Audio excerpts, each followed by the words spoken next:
Dia macam ni lah, dalam hidup ni kita tak tahu siapa baik, siapa jahat.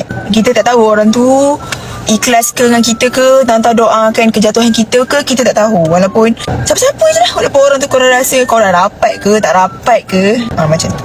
Walaupun diri Aisyah sendiri, tak semestinya Aisyah sentiasa baik. Walaupun muka saya ni cantik, baik, lemah lembut, tapi tak semestinya hati saya sentiasa baik. Kita ni manusia ni mudah dihasut setan, tahu tak? Bila-bila masa je kau boleh jadi jahat. Bila-bila masa je kau boleh jadi busuk hati. Stop suruh Aisyah buat konten. Korang tengok tak konten yang Aisyah dah post? Kadang-kadang aku jumpa orang tanya, Aisyah bila nak buat konten? Lepas tu saya cakap, saya baru je post semalam. Oh, tak tengok. Lah? Kau tak tengok lah? Lepas tu kau tanya aku bila aku nak post konten.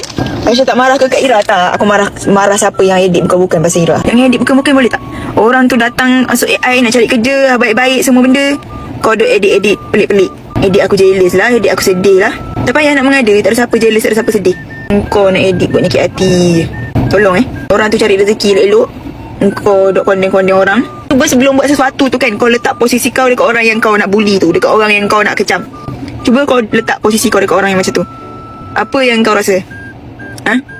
Boleh tak buat sesuatu tu fikir guna akal dulu? Ada make sense tak? Allah Subhanahu Wa Taala bagi korang akal ni supaya berfikir. Tu beza kita manusia dengan haiwan. Kita ada akal.